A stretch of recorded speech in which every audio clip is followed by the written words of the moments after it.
കോൺഗ്രസിന് വോട്ട് ചെയ്ത് ഇവിടെ കക്ഷി അങ്ങ് പോയെന്ന് തോന്നുന്നു കേട്ടോ. അല്ല, അദ്ദേഹം പറഞ്ഞത് കേട്ടില്ലേ, 5 വർഷമായിട്ട് പ്രവർത്തിച്ചു വരുന്ന ഒരു NGO, അത് ജനാധിപത്യ രാജ്യമല്ലേ, പെട്ടെന്നത് നിരോധിക്കുകയോ റദ്ദാക്കുകയോ ചെയ്യുമെന്ന് ഇവർ പറയുമ്പോൾ ഇതൊക്കെ നിയമപരമായിട്ടുള്ള ഒരുപാട് സെഗ്മെന്റുകൾ തുടർന്ന് വരണമല്ലോ.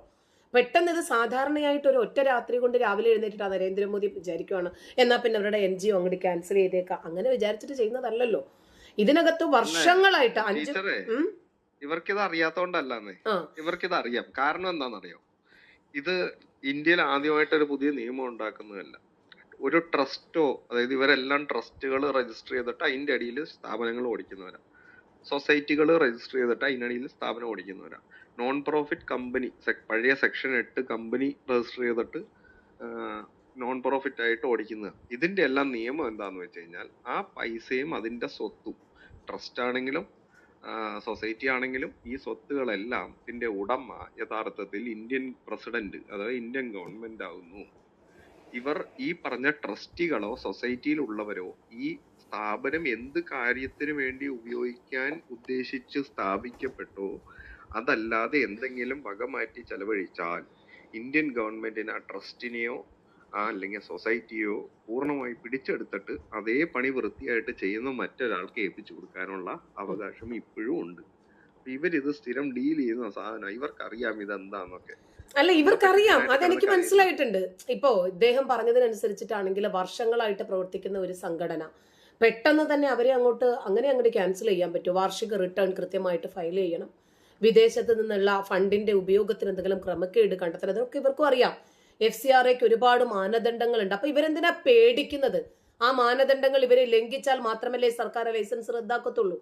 അപ്പൊ FCRAയുടെ പരിധിയിൽ വരുന്ന എല്ലാ സംഘടനകളും കൃത്യമായിട്ടുള്ള ഇടവേളകളിൽ ഓഡിറ്റിങ്ങിന് വിധേയമാക്കണം. നമ്മുടെ കയ്യിൽ കറ പുരണ്ടിട്ടില്ലെങ്കിൽ പിന്നെ എന്തിനു പേടിക്കുന്നതെന്ന് ഞാനും ചോദിക്കുന്നത്. ഫണ്ടുകൾ ഇവർ വകമാറ്റി ചെലവഴിക്കും, രാഷ്ട്രീയ പ്രവർത്തനങ്ങൾക്ക് ഉപയോഗിക്കും, മതം വളർത്താൻ ഉപയോഗിക്കും, തീവ്രവാദ പ്രവർത്തനങ്ങൾക്ക് ഉപയോഗിക്കും, രാജ്യവിരുദ്ധ പ്രവർത്തനങ്ങൾക്ക് ഉപയോഗിക്കും. അപ്പൊ അങ്ങനെയൊക്കെ വന്നു കഴിഞ്ഞാൽ സർക്കാർ ലൈസൻസ് റദ്ദാക്കും, അതിന് നടപടിയെടുക്കും എന്ന്. അതുകൊണ്ടല്ലേ ഇവർ പേടിക്കുന്നത്. വിദേശ സംഭാവനകൾ എങ്ങനെയും സ്വീകരിക്കാം, എത്രയും. അപ്പൊ ഈ സംഘടനകളുടെ പ്രവർത്തനം രാജ്യത്തിന്റെ പരമാധികാരത്തിനോ സുരക്ഷയ്ക്കോ ഭീഷണിയാകരുത്. അങ്ങനെ ആകുമെന്ന് സർക്കാരിന് ബോധ്യപ്പെട്ടാൽ മാത്രമല്ലേ നടപടിയെടുക്കത്തുള്ളൂ. പിന്നീട് ഇവർ ഞങ്ങളുടെ ലൈസൻസ് റദ്ദാക്കും, ഞങ്ങൾ 5 വർഷമായിട്ട് പ്രവർത്തിക്കുന്നു, 10 വർഷമായിട്ട് പ്രവർത്തിക്കുന്നു. ഇതിനൊക്കെ എന്ത് ആധികാരികതയാണുള്ളത്? എല്ലാ 5 വർഷം കൂടുമ്പോഴും FCRA ലൈസൻസ് പുതുക്കണം. അത് ഇതിന്റെ ബൈലോയിലുള്ളതാ. ഈ അവസരത്തിൽ സർക്കാർ സംഘടനകളുടെ പ്രവർത്തനങ്ങളെ വീണ്ടും വിലയിരുത്തും, സർക്കാർ പ്രവർത്തനങ്ങളെ. അതിനു വേണ്ടിയിട്ട് ഒരു സമിതി തന്നെ ഉണ്ട്. ലൈസൻസ് പുതുക്കി നൽകാൻ സർക്കാർ തയ്യാറായിട്ടില്ലെങ്കിൽ ആ സംഘടനയ്ക്ക് വിദേശ ഫണ്ട് സ്വീകരിക്കാൻ പറ്റത്തില്ല. അത് ഈ നിയമനങ്ങൾ ഈ നിയമാവലികളിൽ ഏതെങ്കിലും ഒരെണ്ണം തെറ്റിച്ചാൽ മാത്രമല്ലേ ഉള്ളൂ. ഇപ്പൊ നമ്മുടെ വക്കീൽ വന്നിട്ട് അങ്ങനെ നിരോധിച്ച ഏതെങ്കിലും ഒരു സംഘടന ഉണ്ടോ എന്ന് ചോദിച്ചപ്പോഴത്തേക്കും ആൾ ഓടിപ്പോയി. എന്തിനാ?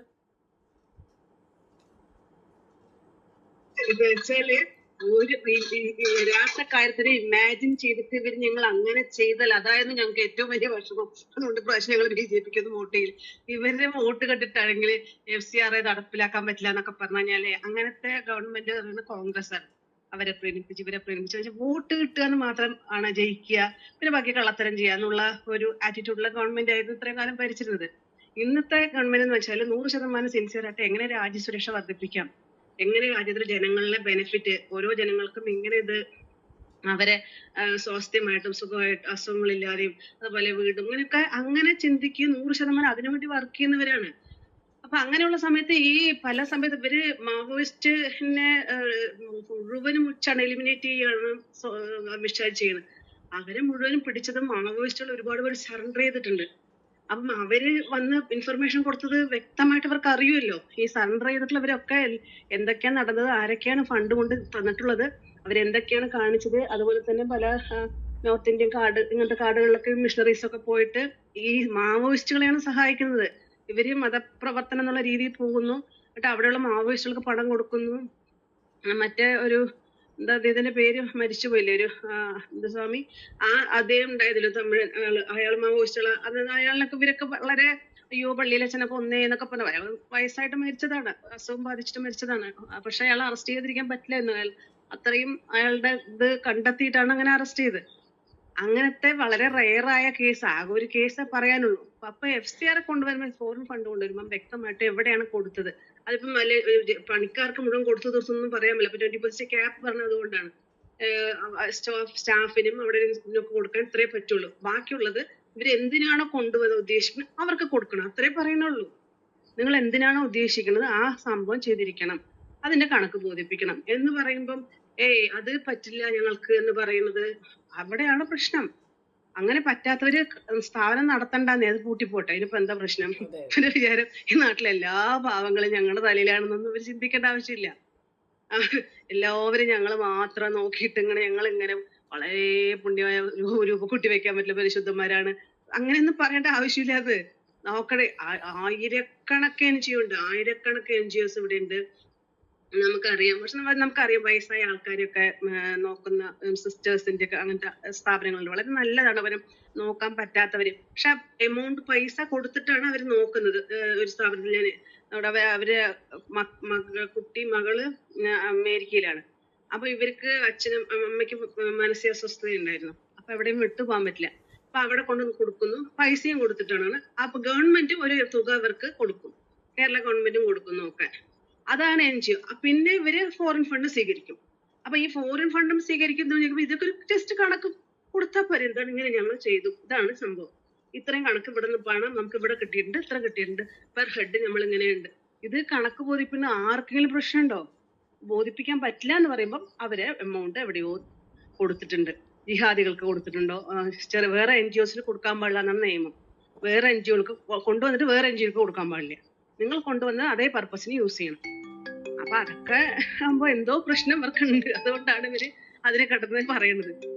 അത് എന്തായാലും ജോഷി മഹേന്ദ്രന്റെ ആ വീഡിയോ ടീച്ചർ ഇട്ടത് അത് അടിപൊളിയായി. കാരണം ഇത്രയും കാലം ഇവരെ കൂടെ നിന്നത് അത് കിട്ടും ഇത് കിട്ടും ആന കിട്ടും ചേന കിട്ടും എന്നൊക്കെ പറഞ്ഞിട്ട് ഇതാണ് എല്ലാ ന്യൂനപക്ഷത്തിന്റെ സകല കാര്യങ്ങളും അവരെടുത്ത് ശരിട്ടാ വോട്ടൊക്കെ ചെയ്തില്ലേ, ബൈ ബൈ, ഈ 5 കൊല്ലം കഴിഞ്ഞിട്ട് കാണാം നമുക്കെന്ന് പറഞ്ഞ് അവരവിടെ സുഖമായിട്ടിരുന്നത് വളരെ അടിപൊളിയായി.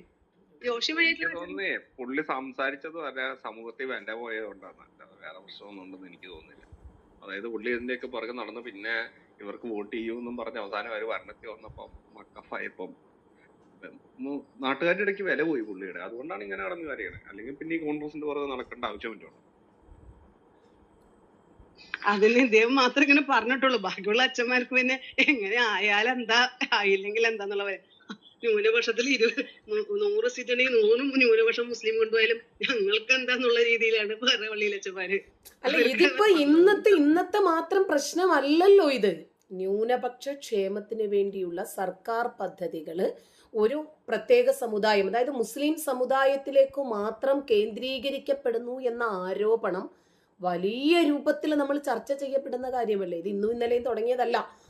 അപ്പൊ ഇത് നമ്മുടെ സമ്മതിദാന അവകാശം രേഖപ്പെടുത്തുന്നതിനു മുമ്പ് ഇവര് നമുക്ക് വേണ്ടിയിട്ട് എന്താണ് ചെയ്തിട്ടുള്ളത്, ഇവരിനി വന്നു കഴിഞ്ഞാൽ എന്താണ് ചെയ്യാൻ പോകുന്നത് എന്നതൊക്കെ തീരുമാനിക്കാനും ചിന്തിക്കാനും ഒക്കെ ഒരുപാട് സമയങ്ങൾ ഉണ്ടായിരുന്നല്ലോ.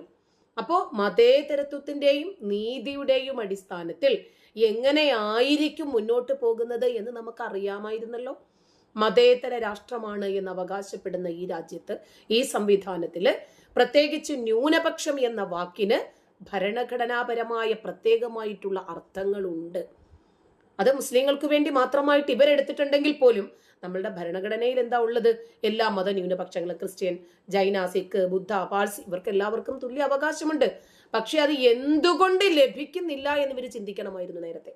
ക്ഷേമ പദ്ധതികള് മുസ്ലിം സമുദായത്തിനു മാത്രം പരിമിതപ്പെടുത്തുന്നത് മതേതരത്വത്തിന്റെ മൗലികതയെ തന്നെ ചോദ്യം ചെയ്യുന്നു എന്ന് ഇന്ന് വന്ന് പറഞ്ഞ് കരഞ്ഞിട്ട് കാര്യമില്ല. കയ്യിന്ന് പോയ ബുദ്ധി ഇനി ആന പിടിച്ചാലും കിട്ടത്തില്ല. ഒരു ഭരണകൂടത്തിന്റെ പക്ഷപാതിത്വം അനുഭവിച്ചു എന്ന രൂപത്തിൽ തന്നെ നമുക്ക് ചിന്തിക്കാൻ സമയമുണ്ടായിരുന്നേ. അടിച്ചടത്തുനിന്ന് തന്നെ വീണ്ടും അടി വാങ്ങിക്കേണ്ടുന്ന അവസ്ഥയുണ്ടായിരുന്നില്ല. ന്യൂനപക്ഷങ്ങൾക്കിടയിൽ തന്നെ ഇപ്പൊ വിദ്യാഭ്യാസപരമായിട്ടാണെങ്കിലും സാമ്പത്തികപരമായിട്ടാണെങ്കിലും പിന്നോക്കം നിൽക്കുന്ന ഒരുപാട് വിഭാഗം. ഇപ്പോ അദ്ദേഹം പറഞ്ഞല്ലോ, സച്ചാറും പാലൊളിയും ഒക്കെ പറഞ്ഞല്ലോ. ഇതൊക്കെ ആർക്കു വേണ്ടിയാണ്? എല്ലാ ന്യൂനപക്ഷ വിഭാഗങ്ങളെയും ഒരേ മാനദണ്ഡത്തിൽ പരിഗണിക്കേണ്ടതിന് പകരം മുസ്ലിം സമുദായത്തിനു മാത്രം ആനുകൂല്യങ്ങൾ വാരിക്കോരി കൊടുക്കുന്നു കോൺഗ്രസ്. ഇത് നേരത്തെ അറിയത്തില്ലായിരുന്നോ? ആ ന്യൂനപക്ഷ ക്ഷേമം എന്നതിൽ ക്രിസ്ത്യാനികളായിട്ടുള്ള ഞങ്ങളില്ല എന്നറിയത്തില്ലായിരുന്നോ? നമ്മളൊക്കെ രാഷ്ട്രത്തിനു വേണ്ടി വോട്ട് ചെയ്യണമെന്ന് പറഞ്ഞപ്പോൾ ഇവരാണ് ഭരിക്കുന്നതെങ്കിൽ കേരളത്തെ മത തീവ്രവാദം വിഴുങ്ങുമെന്ന് പറഞ്ഞപ്പോൾ നമ്മളെയൊക്കെ ശക്തിയുക്തം എതിർത്തവരാണ് ഇവരൊക്കെ. അപ്പൊ സർക്കാർ സമിതികളിലാണെങ്കിലും ഡയറക്ടറേറ്റുകളിലാണെങ്കിലും മറ്റു ഉദ്യോഗസ്ഥ നിയമനങ്ങളിലായിരുന്നാലും ശരി, ഇനി പച്ചവെളിച്ചം നമുക്കറിയാം, ഇന്ത്യൻ ആർമി നമുക്കറിയാം, NIA, കസ്റ്റംസ്, ഇത് എല്ലാ വിഷയത്തിലും ഒരു പ്രത്യേക സമുദായത്തിന് മാത്രം അമിതമായിട്ടുള്ള പ്രാതിനിധ്യം നൽകുന്നത് രാജ്യത്തിന്റെ സുതാര്യതയെ ബാധിക്കുമെന്ന് ഞങ്ങൾ കാലങ്ങളായിട്ട് പറഞ്ഞുകൊണ്ടിരിക്കുന്നതല്ലേ. ഇത് മറ്റ് സമുദായങ്ങളില് ഭരണകൂടത്തോടുള്ള വിശ്വാസക്കുറവ് ഉണ്ടാക്കുമെന്ന് നമ്മൾ പറഞ്ഞതല്ലേ. മതേതരത്വം എന്ന് പറഞ്ഞാൽ മതത്തിൽ നിന്നും വിഭിന്നമായ ഒരു ഇതരത്വം. അത് രാഷ്ട്രീയ വേദികളിലെ വെറും പ്രസംഗത്തിന്റെ പദമായിട്ട് മാറരുത്. തെരഞ്ഞെടുപ്പ് കാലത്ത് മതേതരത്വം എന്ന് പറയുന്ന ആളുകൾ അധികാര കസേരയിൽ കയറിക്കഴിഞ്ഞാൽ സ്വന്തം സമുദായത്തിന് വേണ്ടി മാത്രം ജനാധിപത്യത്തെ തോലുരിക്കുന്ന ഒരു രീതി നീതിബോധത്തിന് ചേർന്നതല്ല എന്ന് നമ്മൾ അനുഭവസ്ഥരല്ലേ. അപ്പൊ ഒരു സമുദായത്തിന് മാത്രം ഭരണകൂടം പ്രത്യേകമായിട്ടുള്ള പരിഗണന നൽകുന്നത് ഇനി അത് കുറയുമെന്നാണോ വിചാരിക്കുന്നത്? എന്താ VD സതീശൻ നേരത്തെ തന്നെ പറഞ്ഞിട്ടുള്ള ജമാഅത്തെ ഇസ്ലാമിയെ വെള്ളപൂശിയതൊക്കെ നമ്മൾ എല്ലാവരും കേട്ടതല്ലേ, നമുക്കറിയുന്നതല്ലേ. മുസ്ലിങ്ങൾ തീരുമാനിക്കും, ഞങ്ങൾ ഒരിക്കലും നിങ്ങൾക്കെതിരല്ല എന്നാ പറഞ്ഞത്. ഞങ്ങൾ ഭരണഘടനയ്ക്കെതിരല്ല എന്നല്ല പറഞ്ഞത്. എല്ലാ കാലത്തും UDF ഭരിച്ചപ്പോഴെല്ലാം ഈ മുസ്ലിങ്ങൾക്ക് തന്നെയാണ് ഏറ്റവും കൂടുതൽ പ്രാതിനിധ്യം കിട്ടിയിരുന്നത്. അതുകൊണ്ട് തന്നെ ലീഗ് തന്നെയാണ് ഭരിച്ചിരുന്നത് അത്രയും. ഇനിയും അങ്ങനത്തെ അവസ്ഥകൾ ഉണ്ടാകാതിരിക്കാൻ വേണ്ടി നമ്മൾ കൂടുതൽ വിജിലന്റ് ആയിരിക്കണമെന്നും നമ്മളുടെ സമ്മതിദാന അവകാശം എങ്ങനെ രേഖപ്പെടുത്തണമെന്നും എത്രയോ തൊള്ള കീറുമാർ ഉച്ചത്തിന് നമ്മൾ പറഞ്ഞതല്ലേ.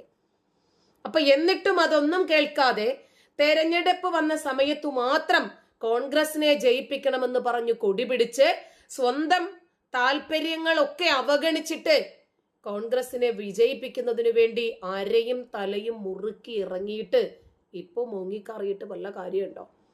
Sachar committee report, Paloli commission, ഇതൊക്കെ കേരളത്തിൽ വലിയ രൂപത്തിൽ ചർച്ചകൾക്ക് വഴിമാറുന്നത് എന്തുകൊണ്ടാ?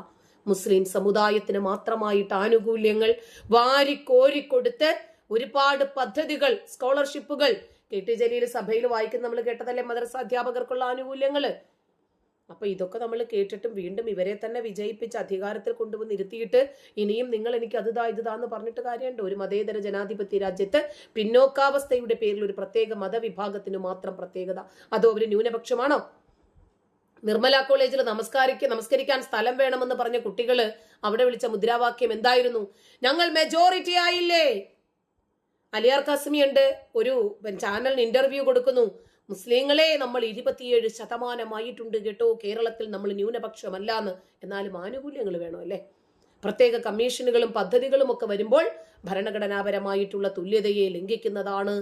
അല്ല, ഞങ്ങൾക്കാണ് അതിന്റെ ഏറ്റവും കൂടുതൽ അവകാശം വേണ്ടത്. അതല്ലെങ്കിൽ ഞങ്ങൾക്കത് മൊത്തവും തന്നിട്ടില്ലെങ്കിൽ അത് ഭരണഘടനാപരമായിട്ടുള്ള തുല്യതയെ ബാധിക്കുമെന്നല്ലേ ഇവർ പറഞ്ഞുകൊണ്ട് നടന്നത്. എന്നിട്ട് മറ്റു ന്യൂനപക്ഷങ്ങളെ ഒന്നും ഇവരിട്ട് കൂട്ടിച്ചേർക്കത്തൂല. ഇനി മുസ്ലിങ്ങൾ നടത്തുന്ന സ്കൂളുകളിൽ എത്ര സംവരണമുണ്ട്? ആരാ അവിടെ അധ്യാപകരായിട്ട് വരുന്നതെല്ലാം? ന്യൂനപക്ഷങ്ങളിലെ എത്ര വിഭാഗങ്ങൾക്കാണ് ഇവർ അവിടുത്തെ ആനുകൂല്യങ്ങൾ കൊടുക്കാറുള്ളത്? എനിക്ക് ഒരുപാട് അനുഭവസ്ഥയായതുകൊണ്ട് എനിക്കറിയാം. എല്ലാ മതങ്ങളിലെയും സാമ്പത്തികമായും വിദ്യാഭ്യാസപരമായും പിന്നോക്കം നിൽക്കുന്ന ആളുകളെ തുല്യമായി പരിഗണിക്കേണ്ടതിന് പകരം ഇവിടെ മതം നോക്കി, അവരിലെ ഭൂരിപക്ഷം നോക്കി, ഭരണം നോക്കി, MLA-മാരെ നോക്കിയിട്ടാണോ ആനുകൂല്യങ്ങൾ വാരിക്കോരി കൊടുക്കേണ്ടത്? ന്യൂനപക്ഷം എന്ന് പറയുന്ന വിശാലമായിട്ടുള്ള അർത്ഥത്തില് ക്രിസ്ത്യൻ, മുസ്ലിം, സിഖ്, ജൈന, പാർസി, ഇവരെല്ലാം ഇതിനകത്തുണ്ട്. പക്ഷെ കേരളത്തിലെ ന്യൂനപക്ഷ ക്ഷേമ പദ്ധതികൾ എന്ന് പറഞ്ഞാൽ മുസ്ലിങ്ങളിൽ മാത്രം കേന്ദ്രീകൃതമായി മാറുന്നു, മറ്റ് ന്യൂനപക്ഷങ്ങൾ തഴയപ്പെടുന്നു. അപ്പൊ ഇത് മറ്റ് ന്യൂനപക്ഷങ്ങൾക്കിടയിൽ കടുത്ത അവഗണനയും അന്യവൽക്കരണത്തിനും കാരണമാകുന്നെങ്കിലും തെരഞ്ഞെടുപ്പ് വരുമ്പോൾ അവർ പോയി ലവർക്ക് കുത്തും. കാരണം നമ്മൾ പാരമ്പര്യമായിട്ട് ലവരായിരുന്നു, ലവർക്ക് മാത്രം വോട്ട് ചെയ്ത് നമ്മൾ അങ്ങനെ ശീലമായി പോയി. അതുകൊണ്ട് ഇനി ലവരിൽ നിന്ന് നമുക്ക് ലിവരിലേക്ക് മാറാൻ പറ്റില്ല. അപ്പൊ പിന്നെ അനുഭവിക്കല്ലാതെ രക്ഷയില്ല. വോട്ട് ബാങ്ക് ലക്ഷ്യമിട്ട് രാഷ്ട്രീയ പാർട്ടികൾ ഈ രൂപത്തിൽ ഒരു സമുദായത്തിന് മാത്രം മുൻഗണന നൽകുന്നു. അവർക്ക് വോട്ട് ബാങ്ക് ഉണ്ട്, അവർക്ക് ശക്തമായിട്ടുള്ള മത നേതൃത്വമുണ്ട്, ലീഡർഷിപ്പ് ഉണ്ട്. അപ്പൊ ഇത് യഥാർത്ഥ മതേതരത്വത്തെ തകർത്ത് വർഗീയ ധ്രുവീകരണത്തിന് വഴിയൊരുക്കുന്നു എന്ന് മാറി മാറി വന്ന ഇടതനും വലതനും കേരളത്തിൽ തെളിയിച്ചിട്ടുള്ള സംഗതിയാണ്. എന്നിട്ടും അത് മനസ്സിലാക്കാതെ ജനാധിപത്യപരമായ നീതിക്ക് വേണ്ടിയിട്ട് ഇനിയും അവരുടെ വാതിലിൽ പോയി നിൽക്കുന്നത് എന്തർത്ഥത്തിലാണ്? അവരാണെങ്കിലും മുസ്ലിം സമുദായത്തെ എങ്ങനെ സുഖിപ്പിക്കാം, എങ്ങനെ പ്രീണിപ്പിക്കാമെന്നാണ് ഭരണവർഗം എല്ലാ കാലത്തും ശ്രമിച്ചുകൊണ്ടിരുന്നത്. ഇനിയും അതിന് വേണ്ടി തന്നെ അവർ ശ്രമിക്കത്തുള്ളൂ.